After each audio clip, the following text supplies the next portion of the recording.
Mikä on siis toi SDR-rooli?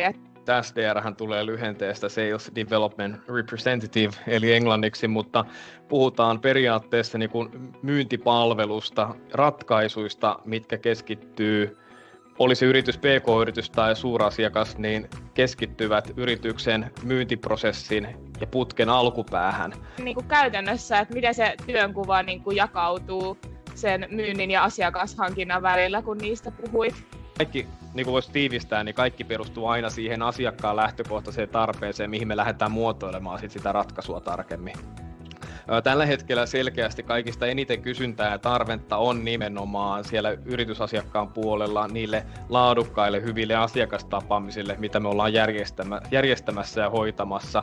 Mutta kyllä tämän konseptin puitteissa niin ollaan myöskin tarjottu ja lähdetty tekemään myöskin etämyyntiä, jolloin sitten kaikki myynti tapahtuu sitten virtuaalisessa ympäristössä ja myöskin puhelinta hyödyntäen. Minkä tyylisiä projekteja tuossa on sitten tällä hetkellä käynnissä ja eroako ne toisistaan vai onko ne niinku samantyylisiä sitten usein? Kyllä nämä aika paljon eroaa toisistaan. Että meillä on täällä kaiken näköistä projektia ja osa on enemmän myynnillistä, osa on enemmän markkinointia. Minkä tyylisiä tuotteita tai palveluita siinä sitten on niinku kyseessä? Tehdään erilaisille toimialoille me tehdään asiakashankintaa, meillä on urheiluseuraa, onkin pankkialalta, meillä löytyy teollisuudesta.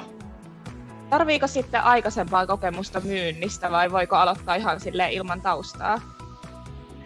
Ihan ilman taustaa voi aloittaa, että valtaosahan meillä on ollut ihan täysin alanvaihtajia. Teillä jotain vielä mielessä lisättävää tähän SDR, mitä olisi hyvä mainita? Mä koen, että tämä on äärimmäisen hyvä väylä, jos miettii niin kuin myynnillistä uraa, mielenkiintoinen ja opettavainen rooli, mihin kyllä kannattaa hyppää ehdottomasti mukaan, jos vähäkään kiinnostaa. Jos haluaa työn, joka on monipuolista ja vaihtelevaa, niin se on tässä.